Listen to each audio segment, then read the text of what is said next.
Bom dia a todos. Daremos início à sessão da primeira turma, terceira Câmara, terceira sessão, período da manhã, do dia 27 de agosto de 2020.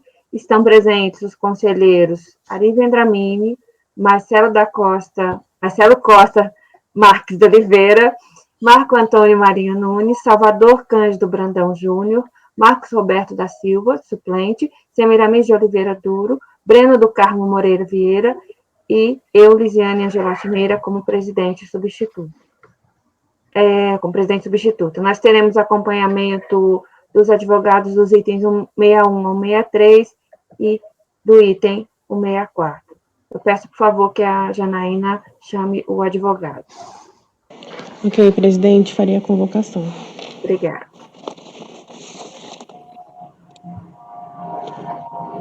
Item 161 a 163 da pauta. Salvador, só agora eu consegui. Seu processo será julgado agora. Favor verificar a mensagem privada no chat. Abre o 20751. Que é o 161 da pauta, né? É isso? Não, desculpa, o 161 da pauta é o 2762. Desculpa, tá bom? 2762.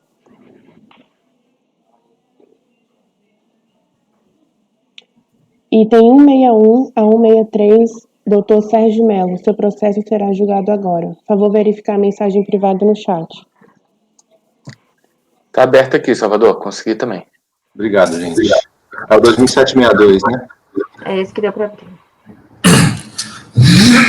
O outro... Doutor Sérgio. Bom dia. Seja bem-vindo. Muito obrigado. Bom dia, doutor. Bom dia. Bom dia, doutor. Bom dia, doutor.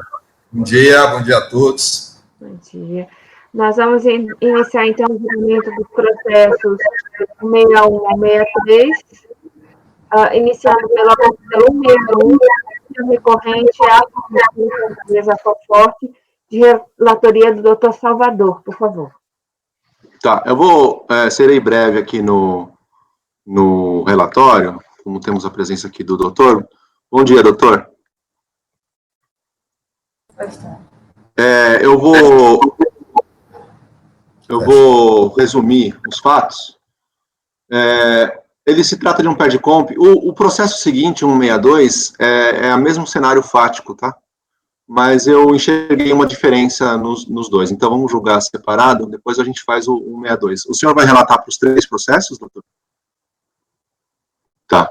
Então, esse aqui é o final 2007-62, é o 161 da pauta. Ele é um PERDCOMP que foi transmitida em 2004, com um pedido de requerimento e declaração de compensação, pedido de ressarcimento e declaração de compensação, de créditos presumidos de IPI, aqueles do PIS e COFINS na exportação.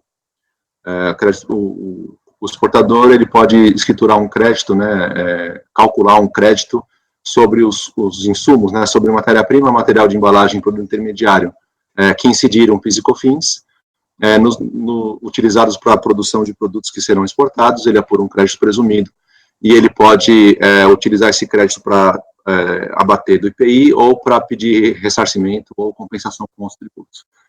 Aqui foi feita a compensação com outros tributos, imposto de renda, CSL. Qual foi o resultado aqui da auditoria? A diligência, para analisar aqui o pedido de ressarcimento e compensação do contribuinte, teve um tratamento manual, foram requeridos alguns documentos, né, a contribuinte foi intimada para apresentar alguns documentos, e constatou-se que o crédito presumido, então, qual foi o argumento aqui da DRF? O crédito presumido não foi escriturado no livro de apuração. Ele direto fez o DCP, lá, o demonstrativo de crédito presumido, e fez o requerimento de ressarcimento e compensação com outros tributos. Direto, sem escriturar nos livros de apuração do IPI, esse crédito presumido. E um outro ponto é que parte das exportações que ele exporta diretamente, esses produtos são camarões, né, ele exporta para o exterior, e uma outra parte ele faz por meio de exportação indireta, ele envia diretamente para embarque a título de exportação indireta, e ele pretende, então, incluir essas receitas como receita de exportação para fins de cômputo do cálculo do crédito presumido, e a delegacia, ela entendeu que as exportações que ele tratou como indireta não eram, na verdade, indireta, porque foi remetida para uma outra empresa, e essa outra empresa exportou. A grande maioria das vezes que quem realizou essa exportação era uma Maguari, que era uma outra indústria também, ou SM Pescados, variava, dependia. Eu não vou entrar aqui muito nos argumentos do contribuinte na explicação de como que ele operava para essas exportações indiretas, eu vou deixar isso para o patrono. Então, foi homologado parcialmente, ou não foi totalmente, não foi homologado por esses dois argumentos. Primeiro, porque o crédito presumido não estava escriturado no livro. Segundo, porque parte das exportações que ele tratou como exportações indiretas, na verdade, eram vendas no mercado interno, porque quem exportou foi o outro comerciante, o outro industrial. É isso, presidente, o relatório.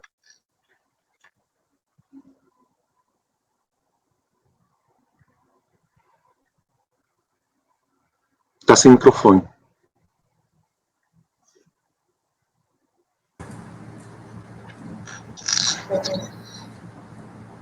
Lisiane, está sem microfone.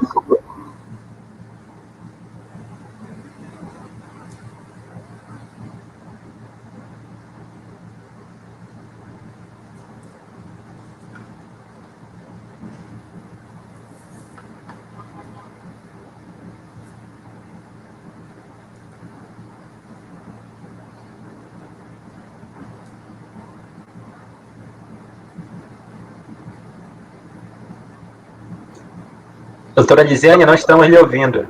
Seu microfone está desativado. Obrigada, eu pensei que estava dizendo que o doutor Sérgio estava sem microfone, me desculpe. Muito obrigada, Salvador. Eu passo a palavra ao patrono, doutor Sérgio, por favor. Bom dia a todos, mais uma vez, senhor presidente, demais conselheiro e relator. A exposição foi curta, mas foi clara, feita pelo conselheiro relator, explicando um pouco mais detalhadamente o que consta dos autos do processo. O primeiro ponto levantado diz respeito à não escrituração do crédito presumido no livro de IPI. Efetivamente ocorreu, ou seja, o livro, inclusive, consta dos autos do processo, ou seja, está nos autos do processo o livro na sua inteireza no que diz respeito a esses períodos que estão em discussão, e a explicação que, a nosso ver, não causa qualquer prejuízo, não causa qualquer dano, e uma falha de não escrituração não trouxe e não tem como trazer qualquer prejuízo, é por uma razão muito simples. O produto que a empresa produz é tributado a alíquota zero. Se o produto é tributado por alíquota zero, não há possibilidade dele ter pagamento de IPI. Se ele não tem pagamento de IPI, nunca, o livro de registro de IPI, que ficou acumulando créditos na medida em que o crédito era apurado e ficava apurado e não deduzido com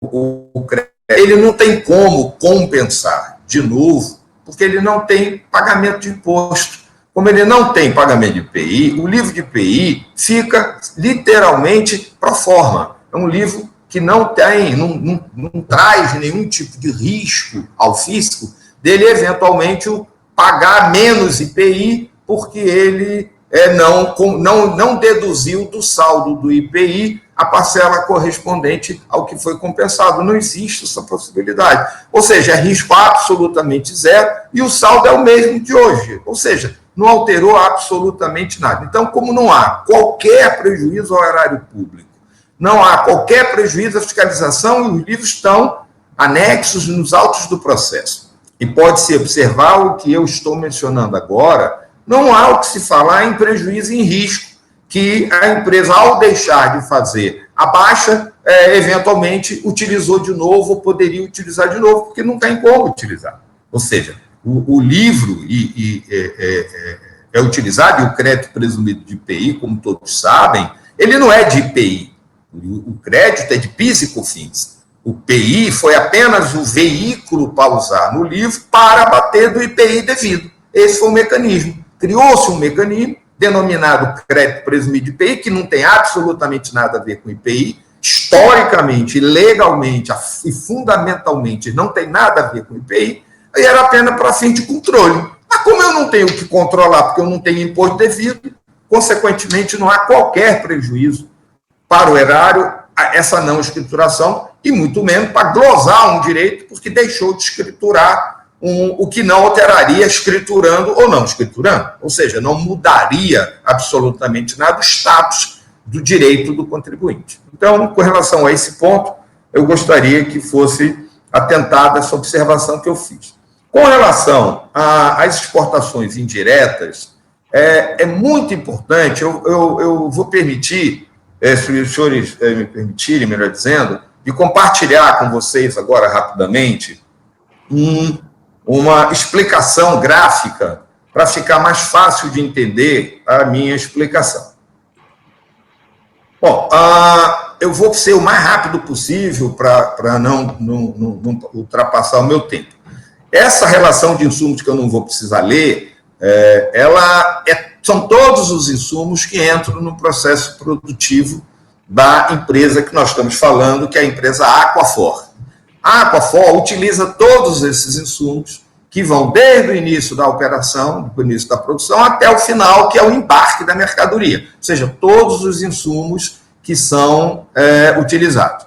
A demonstração seguinte é a fase em que, terminada a produção, termina com a despesca, que é esse último quadro aí do lado direito, e ato contínuo, a Aquafor, ela encaminha, que é a fase seguinte, ela encaminha o produto dela, que ela produziu, para beneficiamento.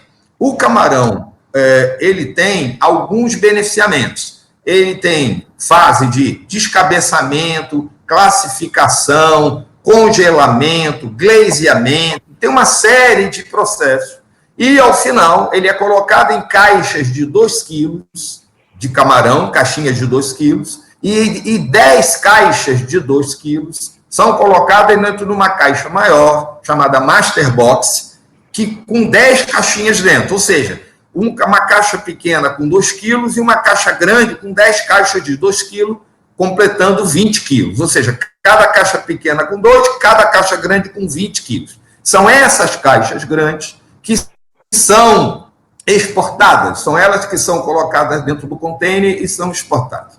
Como funciona o processo? Quando a Aquafor encaminha para a Pesqueira Maguari fazer a industrialização, o beneficiamento, que eu acabei de mencionar, a Pesqueira Maguari beneficia e devolve fictamente, e não fisicamente. Ela devolve para a Aquafor e mantém no estoque, e assim é o contrato, mantém no estoque da Pesqueira Maguari o camarão da Aquafor. O camarão é da Aquafor e que fica estocado por um processo contratado de estocagem. Mas o camarão é Aquafor, porque na Aquafor não há frigorífico. Por isso ela remete para a industrialização. Quando da venda, ela tem a possibilidade de fazer a venda direta ou indireta. Quando ela faz indireta, ou seja, ela faz através de uma comercial exportadora, ela vende ou para a Pesqueira Maguari, ou, nesse caso concreto, ou vende para a SM Pescados. Quando ela vende para a Pesqueira Maguari, surge aí uma pequena dúvida com relação a, inclusive, a fiscalização na época. Porque a Pesqueira Maguari, ela exerce 2 papéis. Ela exerce um primeiro papel de empresa industrial beneficiadora do camarão.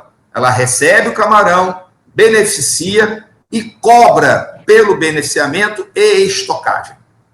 Esse serviço, ele morre no momento em que o camarão é devolvido e é estocado na Pesqueira Maguari. Ou seja, o camarão é da Aquafor beneficiado nesse momento.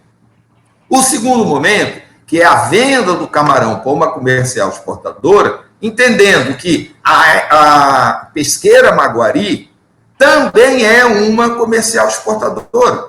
Ou seja, além dela ter feito aquela primeira parte do trabalho, que foi o beneficiamento, ela também além dela ser beneficiadora, ela também é comercial exportadora.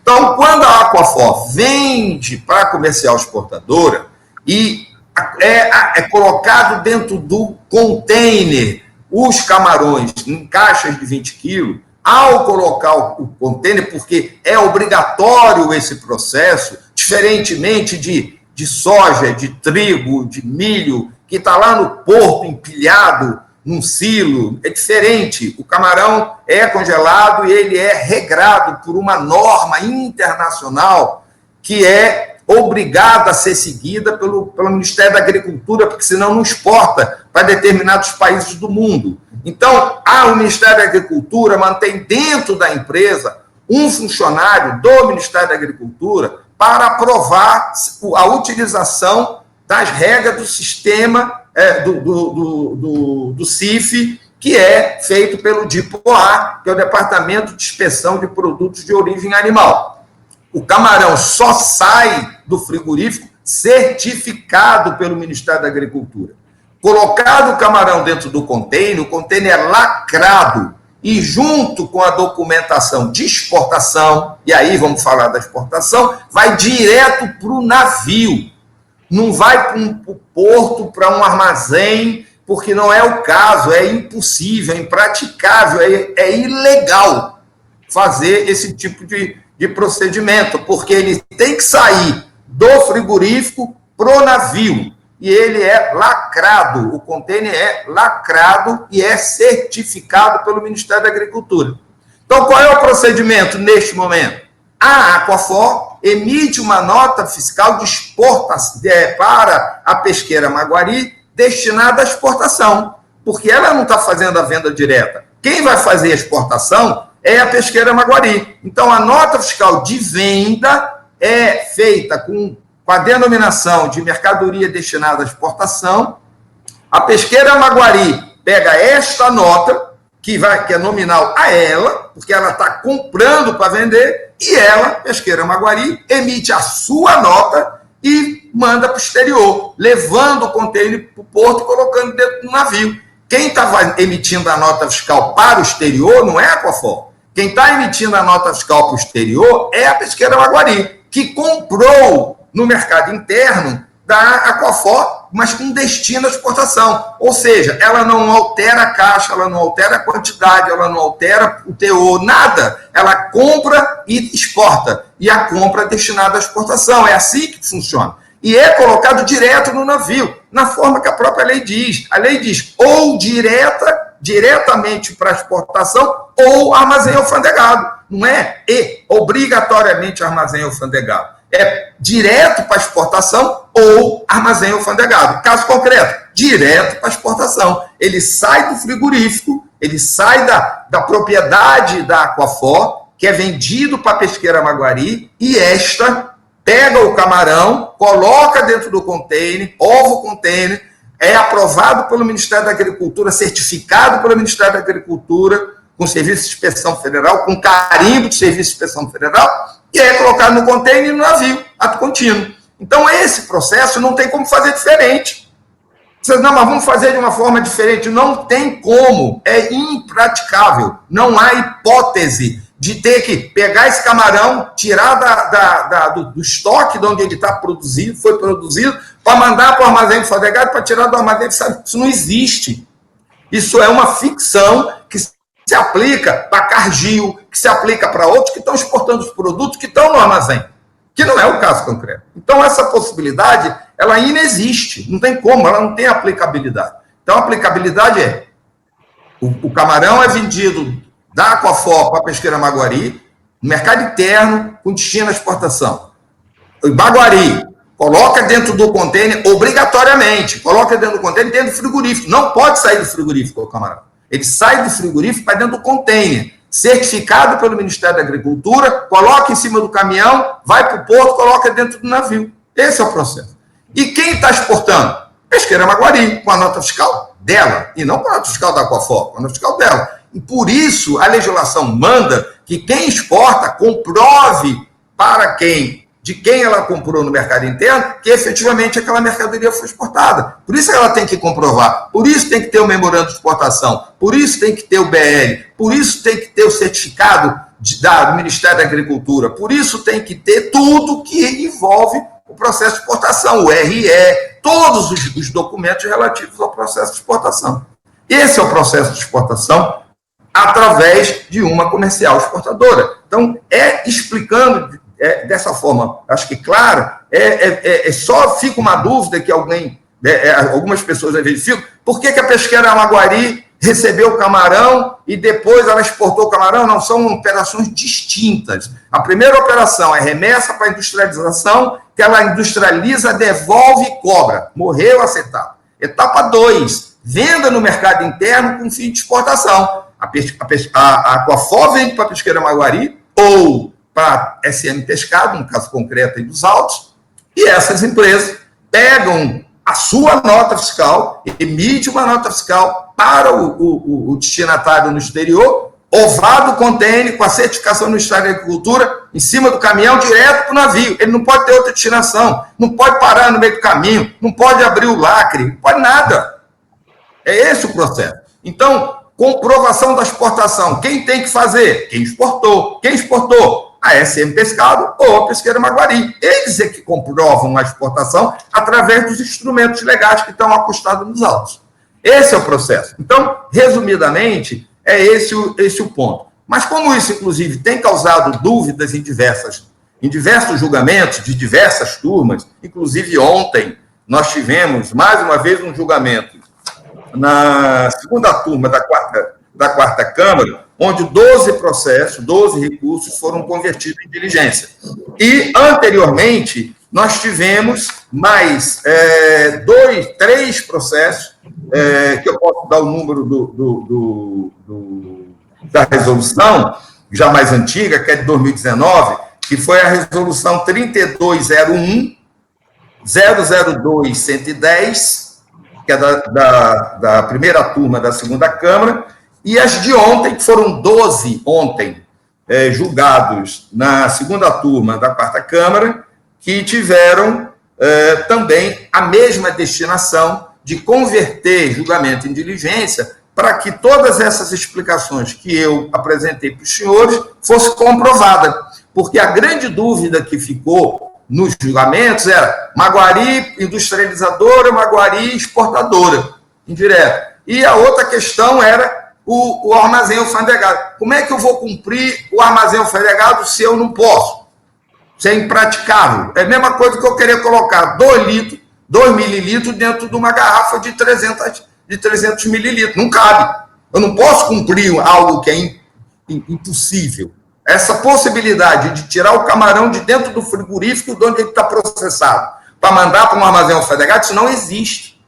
A melhor hipótese que existe, e acontece, é quando o container vai para o porto, se por um acaso houver um problema no navio, e acontece eventualmente, o navio não pode receber o container naquela hora. O que faz? Coloca-se numa tomada, porque o frigorífico, o container é frigorificado, é um frigoríficozinho, o container, e ele é colocado na tomada, mas já sob a responsabilidade do navio.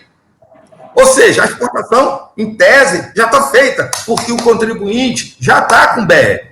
Ou seja, na hora que ele entra no porto, na hora que ele passa pela inspeção da Receita Federal, porque essa exportação é carimbada pela Receita Federal, é carimbada pelo IBAMA, é carimbada pelo DIPOA, é carimbada por todo mundo. Um navio, um produto comestível, não vai para dentro do navio sem passar por todo um conjunto de controles, os quais são feitos. Mas não existe a figura de enviar para o armazém alfandegado. Acho que, diante desses esclarecimentos, a gente pode, em primeiro lugar, rogar que seja analisado, avaliado pelos conselheiros as informações que estão dadas à luz do processo, olhar principalmente com relação ao crédito do IPI, que não foi baixado, porque não interfere se o saldo é 10 mil, é 20 mil, é 100 mil, é zero, não altera porque ele não tem tributação, a alíquota é zero, ou seja, ele não tem como abater do IPI coisa alguma, porque ele não tem IPI para abater. E com relação à venda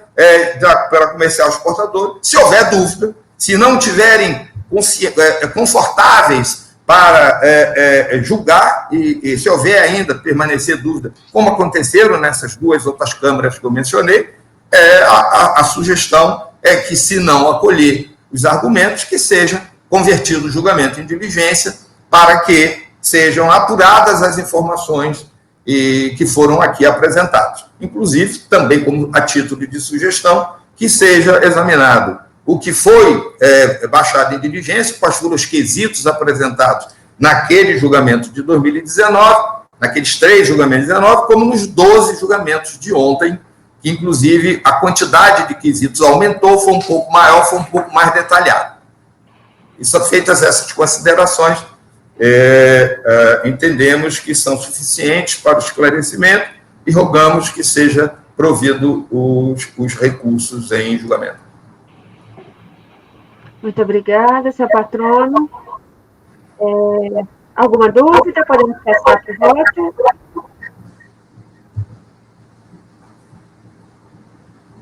Podemos passar para o voto? Podemos. Bom, obrigado, doutor.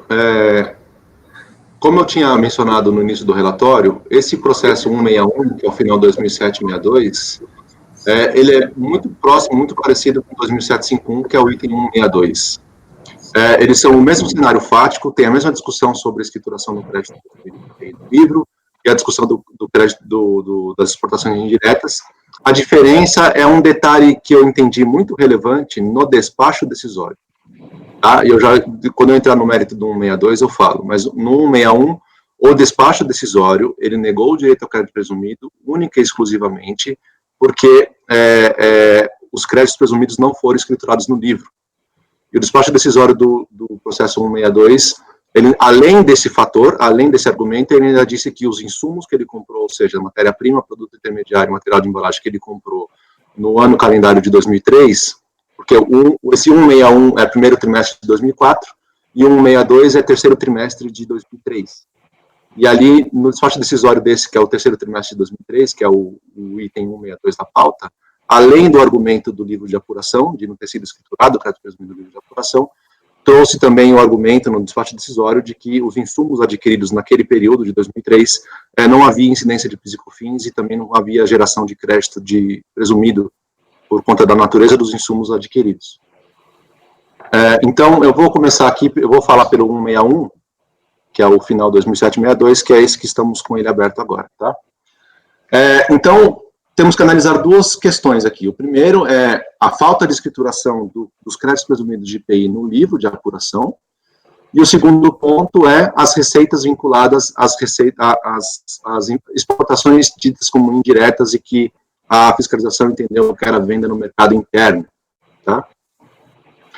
Então, eu vou ler um pouquinho aqui, porque eu botei bastante informação e eu tenho medo de errar, de esquecer alguma coisa, dessa questão aqui do crédito presumido de IPI, porque eu tenho um entendimento aqui que eu considero relevante de ser exposto a vocês. O crédito presumido de IPI, deixa eu colocar aqui o primeiro ponto, né?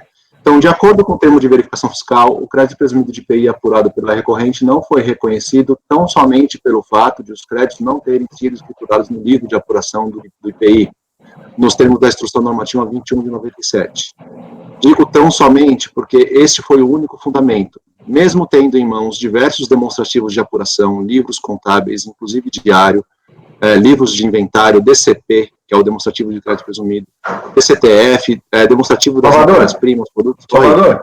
Oi? Eu tô aqui com um outro arquivo, desculpa. Qual é esse processo aí? Porque eu abri o que você... 161, cara. É 161 da pauta. Não, 62. O final 2007-51? Não, 2007-62. Ah, que você tinha dito para eu abrir esse. Então, é o final 62? Isso.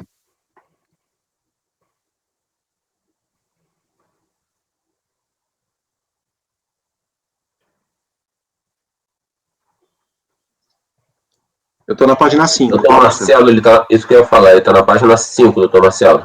Tá bem. Doutor Salvador, desculpa, presidente, desculpa, patrono, desculpa a interrupção. Tá tudo em casa, amigo. Posso prosseguir? Já conseguiu abrir? Tá. Então, só para retomar, eu digo que foi tão somente por falta de escrituração, porque esse foi o único fundamento do despacho decisório. Mesmo com vários documentos contábeis e fiscais, como livros, diário, livro de inventário, o próprio demonstrativo de crédito presumido de IPI, uma descrição dos produtos intermediários, das matérias-primas utilizadas, mesmo com tudo isso em mãos, a fiscalização discutiu a possibilidade de, não discutiu esse crédito, mas sim a falta da sua escrituração no livro de IPI. Isso porque essa IN 21 de 97, ela dizia que já estava revogada, inclusive, na transmissão da DECOMP, ela dizia que o crédito presumido de IPI tinha que ser registrado na linha 5 de outros créditos lá no livro de apuração de IPI, óbvio, porque ele não é crédito básico. Então, primeiro, eu escrituro os créditos básicos de IPI, os créditos e débitos, e os que não são créditos básicos, como esse é o caso, que é um benefício fiscal, ele é escriturado em outra coluna. Ele não estava no livro de apuração. O livro de apuração também está nos autos, tá? E realmente o crédito presumido não está no livro de apuração. A recorrente afirma que a escrituração dos créditos presumidos de IPI não é a obrigação constitutiva desses créditos, mas meras informações de controle para que o fisco saiba quanto de crédito existe e se vem sendo aproveitado corretamente, porque para você pedir ressarcimento ou compensação desse crédito de IPI, primeiro, a lei determina, primeiro que você tem que deduzir do próprio IPI. E se ainda assim sobrar crédito presumido de IPI, porque, óbvio, o crédito básico já é excedente, tá? Então, essa é a premissa, o crédito básico já é excedente, eu tenho aqui o crédito de IPI presumido, que também é excedente, eu posso transferir para outro estabelecimento do mesmo contribuinte, para bater ainda do IPI, e se ainda for excedente, aí sim eu posso pedir o ressarcimento e a compensação. Então, é para fim de controlar. Se primeiro, antes de usar com débitos próprios de IPI,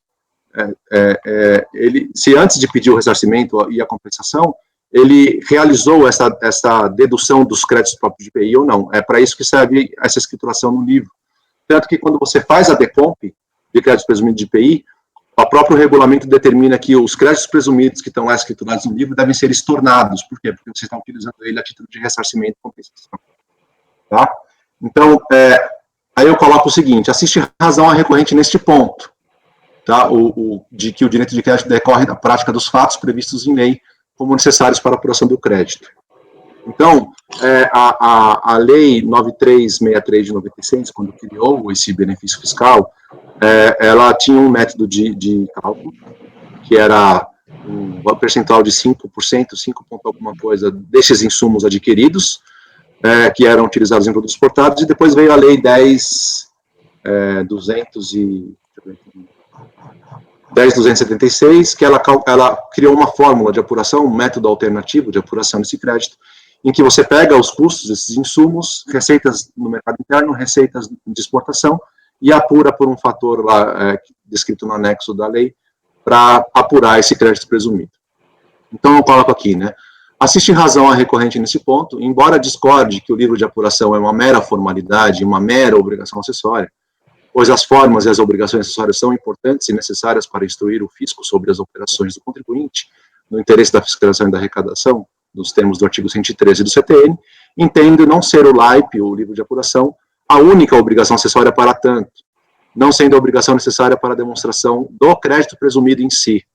O crédito presumido do IPI, ele foi instituído pela Lei 9363, de 96, como forma de ressarcimento das contribuições do PIS e COFINS, na época cumulativos, sobre as aquisições de produtos intermediários, matérias-primas e materiais de embalagem utilizados na industrialização de produtos que tenham como destino exportação.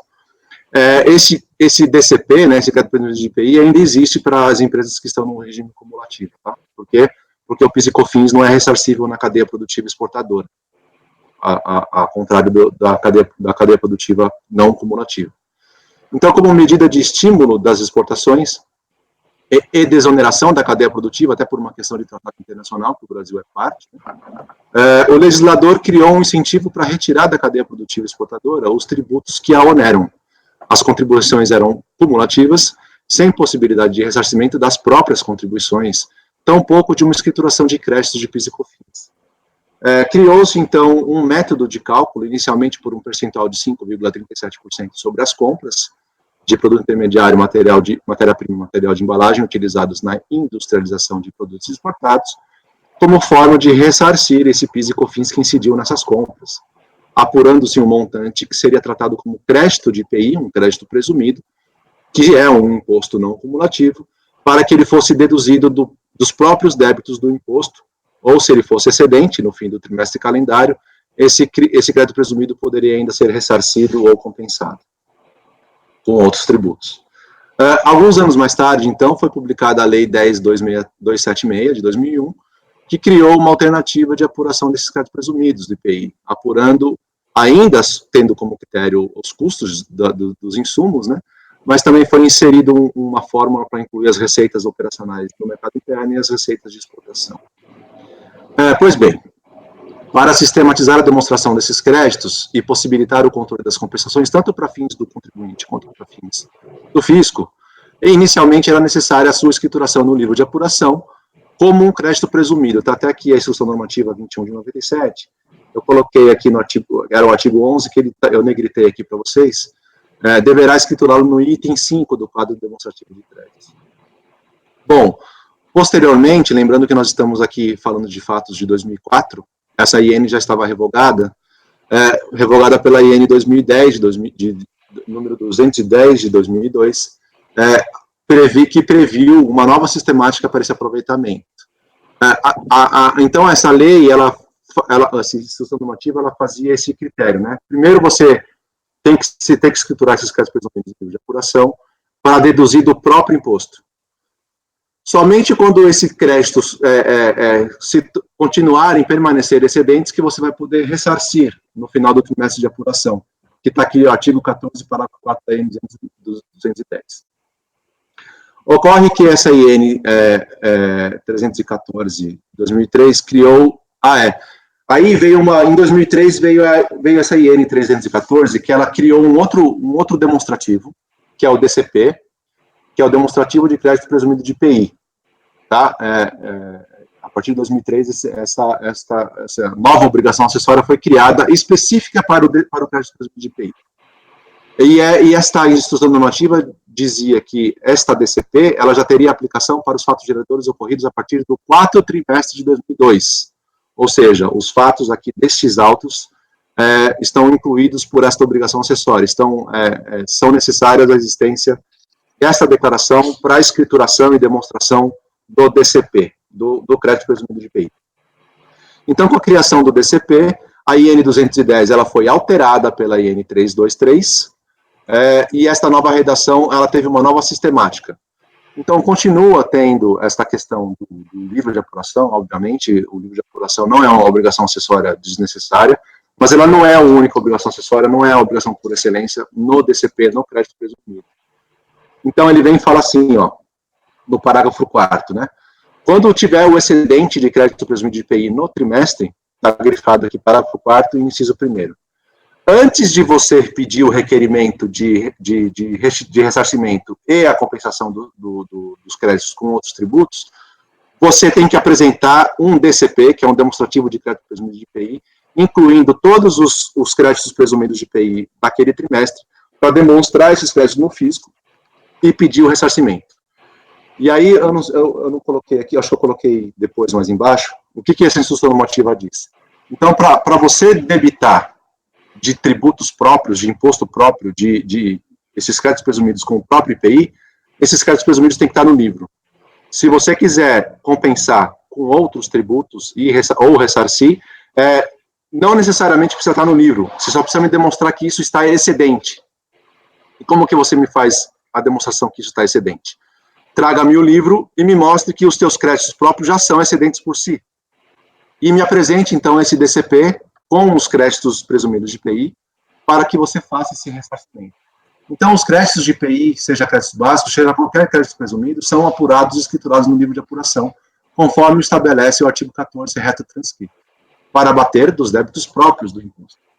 Após o término do período de apuração, caso exista crédito remanescente, poderá ser transferido para outro estabelecimento para abater com débitos próprios do IPI, desde que os créditos remanescentes sejam créditos presumidos do IPI, para ressarcir com esses, que são criados para ressarcir o PIS e COFINS na cadeia produtiva.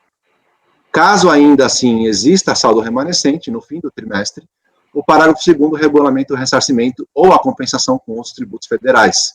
Neste caso de ressarcimento ou compensação, só pode haver requerimento de ressarcimento ou declaração de compensação dos créditos presumidos após a entrega do DCP. A recorrente apresentou o DCP e se encontra em folha 157 a 162 dos autos. Veja que o tratamento da IN sobre a apuração dos créditos presumidos, no livro, tem a função de mero controle, para a fim de identificar a existência de crédito presumido e o quanto foi utilizado para abater dos próprios débitos de IPI. No entanto, para fins de ressarcimento ou compensação, o que permite o aproveitamento é a entrega do DCP. Tanto é assim que, para fins de controle, que uma vez entregue o DCP para aproveitamento dos créditos, o artigo 15 estabelece que esses créditos presumidos escriturados no livro de apuração devem ser estornados após a apresentação do DCP. Então, o que a gente precisa ver é se houve prejuízo para o fisco. Como assim prejuízo? Se não houver a escrituração desses créditos presumidos de IPI no livro, a consequência é a desnecessidade do seu estorno após a apresentação do DCP, obviamente, já que eles já não estão no livro de apuração. Se não estão escriturados no livro de apuração, não precisam ser estornados, mas isso não afasta a sua possibilidade de apuração e demonstração no próprio demonstrativo de crédito presumido, para requerer o ressarcimento ou a compensação, pois o que dá direito ao crédito é ter praticado as operações previstas em lei e não os registros dos créditos no livro. Para o crédito presumido, portanto, embora a forma de aproveitamento tenha início com o livro de apuração, esse procedimento não é o essencial para que se peça o ressarcimento ou a compensação. Isso porque, ao escriturá-lo e pedir a compensação, tal valor é neutro, pois deve ser estornado do livro. Tá? Então, se eu escriturei o crédito presumido de IPI e ele é excedente, ao fazer o requerimento de ressarcimento, eu tenho que estornar do livro. Se eu não escriturei, mesmo assim eu tenho que fazer esse DCP para o ressarcimento. E a diferença aqui, então, o que é preciso verificar é se o contribuinte tem escriturado todas as suas operações no livro, e se existe saldo devedor ou saldo credor em excesso dos créditos próprios. Pois caso exista saldo devedor no livro, primeiro é preciso abater o crédito presumido com estes débitos, sendo passível de ressarcimento apenas o saldo remanescente ao fim do trimestre. Esse é o objetivo de ser prudente a escrituração dos créditos presumidos no livro de apuração, para controle e evitar prejuízos ao fisco. No entanto, não é requisito necessário para apuração e aproveitamento do crédito presumido de IPI em específico, tá, nos pedidos de ressarcimento. Assim, uma vez demonstrado que no livro de apuração foram escriturados créditos básicos do imposto e que existe saldo credor dos créditos básicos de IPI, sem computar os créditos presumidos, então, mesmo sem crédito presumido, ele tem crédito excedente, é possível concluir que há excesso de créditos e que, se fossem escriturados os créditos presumidos, também haveria saldo credor. Analisando o livro de apuração, juntado aos autos em folhas tais, percebe-se que o CNPJ do estabelecimento é o mesmo do CNPJ constante da DCP e no PERDECOMP, bem como percebe-se a existência de saldo credor dos créditos básicos de IPI em todo o período do primeiro trimestre de 2004. Assim como o despacho decisório funda-se no termo de verificação fiscal de folhas tais e na informação fiscal de 190, que utiliza a IN 210 correta na época dos fatos, mas que tem uma visão que o livro de apuração é o único documento essencial para tanto e necessário para tanto, penso ser necessário dar provimento ao recurso neste ponto. Saliente-se novamente que a fiscalização não questionou o montante de crédito apurado no DCP apresentado para transmitir o PERDECOMP, e que pese ter analisado toda a contabilidade demonstrativa de apuração. Então, como o motivo da negativa foi apenas a não escrituração do crédito presumido no livro do IPI, mas toda a documentação para suportar esses créditos e a possibilidade de ressarcimento com os autos, eu dou provimento para o recurso voluntário nesta parte. Alguém quer fazer algum questionamento ou posso seguir?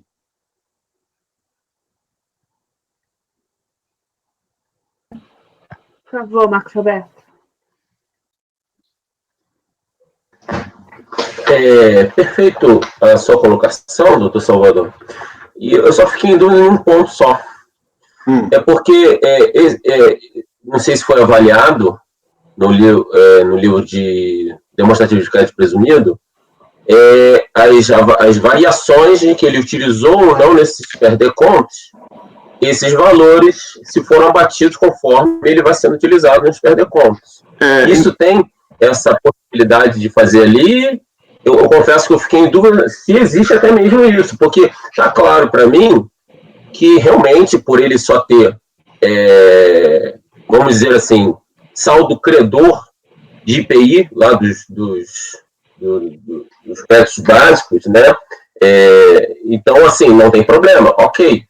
Mas com relação ao crédito presumido que ele vai sendo utilizado, é dentro do próprio DCP que ele vai fazendo esse controle. Ele vai abatendo conforme a sua utilização nos pedidos de ressarcimento.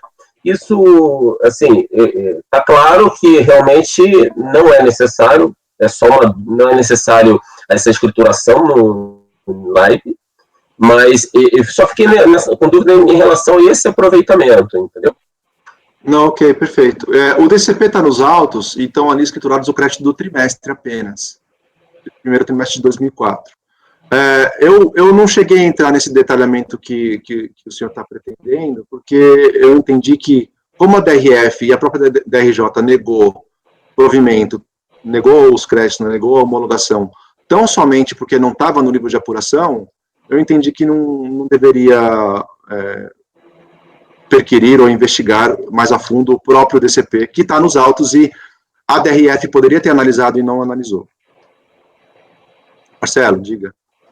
Entendi. Eu até concordo com o senhor em relação a realmente não adentrar nesse detalhe, porque não foi objeto da negativa por parte da DRF, ok. Tudo bem. Mas eu só aproveitei porque me veio essa dúvida na cabeça, eu quis levantar essa bola, caso tenha sido avaliado ou não. Mas eu entendo o seu posicionamento, como avaliou, e o que foi, de fato, utilizado pela DRF para fins de negativa do despacho decisório.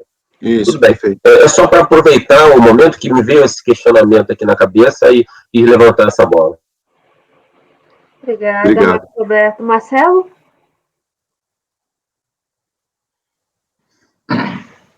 Doutor Salvador, eu queria entender uma coisa que eu achei do que o senhor falou gravíssimo.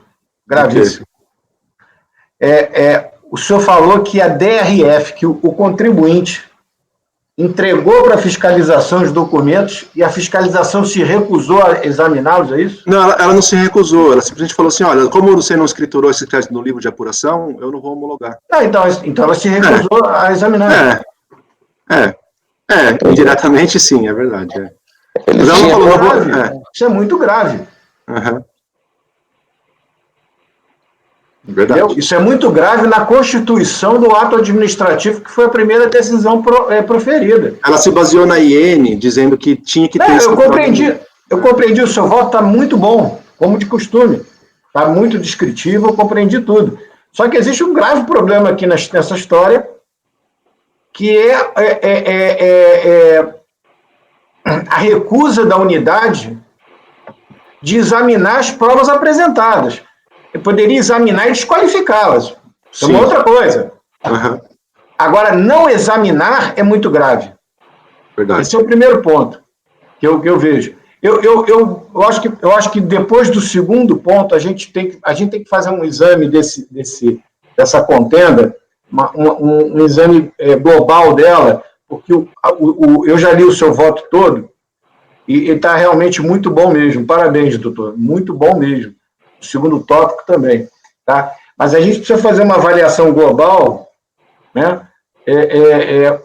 Considerando o que o senhor fala no tópico seguinte. Mas, nesse caso, eu vi duas coisas importantes. A primeira, gravíssima, da falta de exame pela unidade de documentos apresentados tempestivamente pela recorrente. Eu acho que isso a gente tem que debater. E o segundo, eu fiquei com uma dúvida, e talvez até por isso tenha motivado diligências nos outros processos que o doutor falou, é o seguinte, aqui, vamos imaginar que esses documentos, quando a fiscalização diz que ela não reconhece o crédito porque não foi escriturado, eu acho que não é uma coisa tão superficial assim.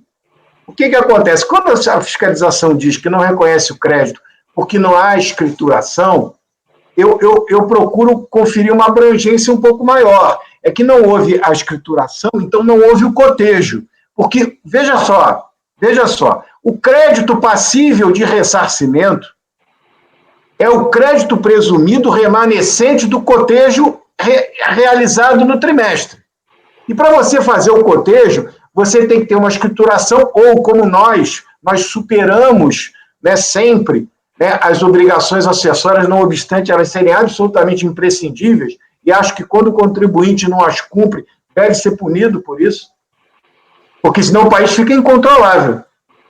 Se todo mundo disser, não vou cumprir obrigação acessória nenhuma, vou guardar os meus controles, fica incontrolável. Então, o contribuinte tem que ser punido por isso. Por isso que eu fiz questão de botar aquela ressalva. Claro, eu acho que o contribuinte tem que ser punido, porque não pode fazer isso. É desobediência civil, a gente não pode começar assim. Mas circunstancialmente, isso pode acontecer. E a gente supera por um bem maior, que é um crédito.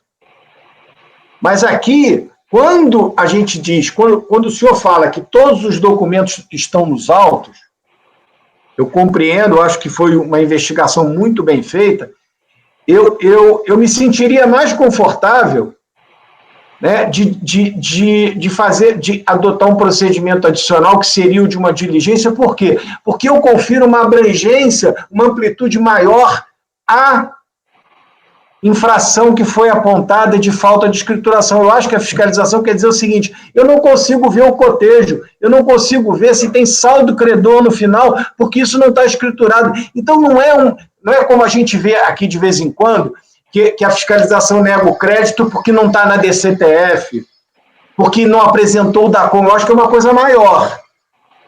É uma coisa maior.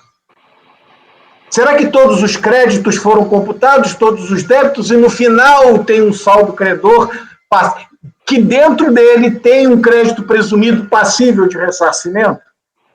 Então, eu ficaria satisfeito nesse primeiro tópico se a gente convertesse em diligência para que a unidade de origem confirmasse a existência do crédito passível de ressarcimento. Marcelo, eu não me incomodo com isso, não. Eu não me incomodo com isso. Não, calma. Não, eu não me incomodo com isso. Mas eu não proporia isso. Eu não proporia. Eu estou dizendo que numa circunstância normal, se os documentos tivessem vindo em primeira instância, por exemplo, ou em segunda instância, eu proporia isso. É que eu ainda não tinha terminado a minha fala. Eu proporia isso. Só que eu acho que isso é incabível, porque eu acho que esses documentos não foram examinados na origem. Esse é o ponto. Mas eu acho que o segundo tópico vai trazer uma nova luz. Mas nesse seu primeiro tópico, doutor, eu acho que o importante é o seguinte: se esses documentos tivessem vindo, né, já depois de instaurado o litígio, eu acho que a unidade de origem teria que vê-los. Agora, se eles na origem não forem examinados, eu acho que é grave. Mas vamos ao segundo tópico. Eu só queria fazer essa observação, porque eu não queria perder de vista eu queria ter certeza de que isso aconteceu, de que os documentos foram apresentados tempestivamente e não examinados. Não, foram. Obrigado, doutor. O que foi apresentado apenas em manifestação de inconformidade foi o livro de apuração de IPI. Porque no procedimento de fiscalização, ele foi intimado para apresentar o livro e falou assim: olha, eu não escriturei, na resposta ele falou assim: eu não escriturei os créditos presumidos do livro. E aí essa foi a motivação da fiscalização. Mas na manifestação de conformidade, ele, além daqueles documentos que já foram juntados no início, DCP, livro diário, enfim, ele trouxe também na manifestação o livro de apuração de IPI, para dizer que o crédito era excedente. Mas aí agora o que o senhor fala modifica um pouco a situação. Mas a DRJ falou pelo seguinte, modifica um pouco a situação, porque se no curso da fiscalização ele não apresentou o livro de IPI com o cotejo entre débitos e créditos básicos, isso impede a fiscalização de frente. Isso muda um pouco em relação ao que eu tinha falado. O senhor agora adicionou Provavelmente estava escrito aqui. Está escrito. E eu distraído, peço desculpas ao senhor por não ter visto, mas isso muda um pouco. Isso muda um pouco. Se o cotejo entre créditos básicos e débitos não foi apresentado, aí a unidade de origem começa a ter algum motivo para não ter visto o resto, haja vista que a base não foi apresentada. Obrigado, para mim foi bem esclarecedor. Ele no procedimento fiscal, ele falou que não escriturou o livro, mas que os créditos eram excedentes, né? E aí ele não apresentou o livro na fiscalização. E a fiscalização tomou isso como verdade, né, como ponto de partida.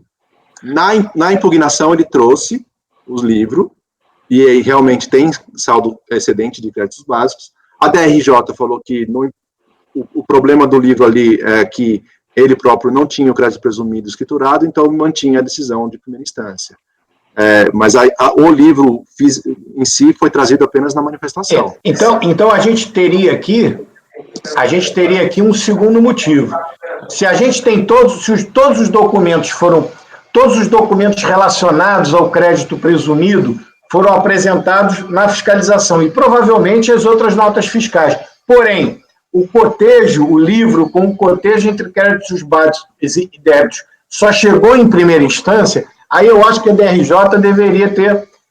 É claro que tem o segundo ponto que compromete todo o resto, pode comprometer todo o resto, mas aí, nesse caso, teria que ter uma investigação adicional para a gente ter certeza, entendeu?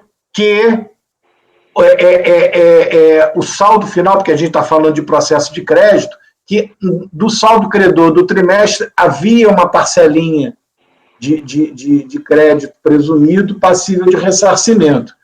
Aí eu acho que a gente teria que fazer uma investigação adicional, mas eu acho que a gente tem que ir para o segundo tópico.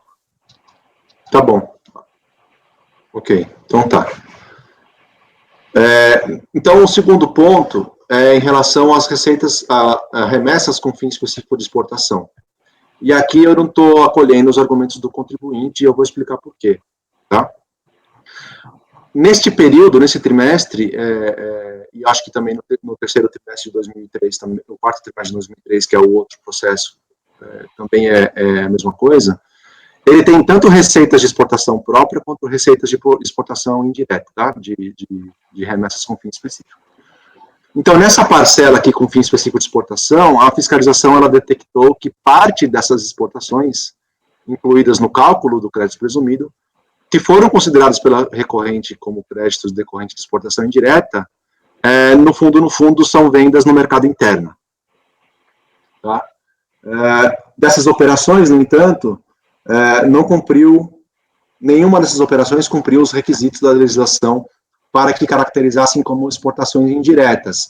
Eu grifei aqui para vocês o artigo 39 da Lei 9532, que diz que a remessa com fim específico de exportação, ela tem que ser enviado diretamente do estabelecimento industrial para embarque, né, vai direto para o navio, alguma coisa assim, ou ela vai para um recinto alfandegado. Nenhuma desses dois critérios alternativos foram cumpridos, a meu ver, pela contribuinte, tá? Nem recinto alfandegado, se fosse o caso, e nem mesmo remessa direta para exportação. Eu vou explicar por que eu cheguei nesse entendimento. Consta dos autos, notas fiscais consideradas pela recorrente como remessas para fins específicos de exportação, além do relatório de verificação fiscal apresentado nos autos. De tais documentos é possível perceber que se tratam de vendas de produtos de produção própria no mercado interno e não remessas para fim específico de exportação. Aqui é um trecho do TVF que eu vou ler para vocês, tá, que eu considero importante. O contribuinte informou ter realizado exportações indiretas, porém as notas de vendas referentes a respectivas ditas exportações não estão destinadas a recintos alfandegados.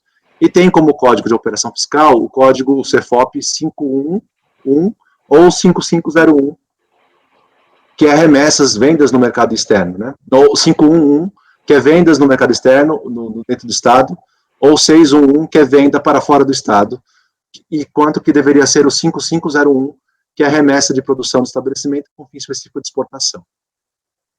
Em sede de recurso, a recorrente sustenta que a adquirente dos produtos com fim específico de exportação também é uma indústria... Salvador, Oi. desculpa te interromper, mas acho que a presidente caiu.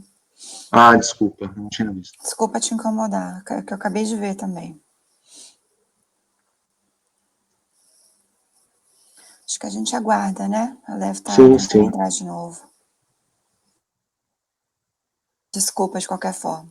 Obrigado, Semínios.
Ela já tá tentando entrar de volta, tá?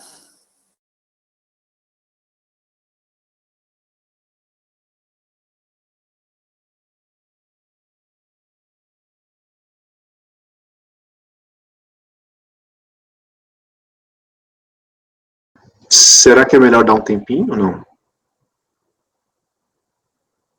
Ela acabou de falar que já tá tentando conectar. Vamos esperar Ah, mais uns tá. 2 minutos, qualquer coisa. A gente vê, eu ligo de novo para ela. Tá bom.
Marco, como é que está a temperatura aí em Petrópolis?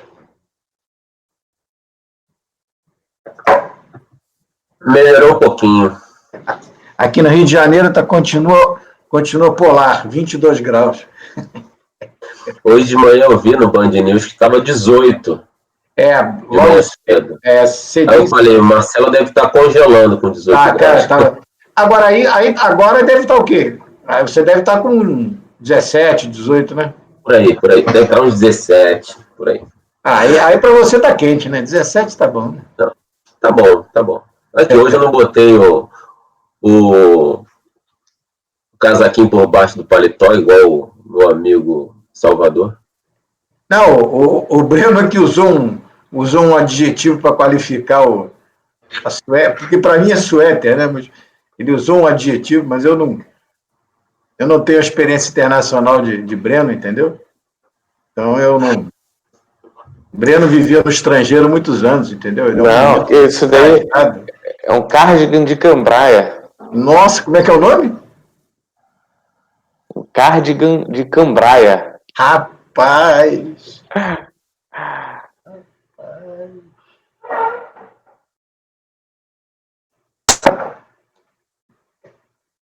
Eu vou até procurar na internet para ver o que é isso. Cardigan. Vou procurar aqui na internet. Janaíne? Oi. A presidente ainda não conseguiu retornar para a sala. Ela acabou de me ligar aqui pedindo para a gente dar um intervalo de 10 minutos até que ela consiga se reconectar e pediu também para manter o Dr. Sérgio na sala, por favor. Tá bem. Vou encerrar a gravação. Tá, obrigada. Por nada.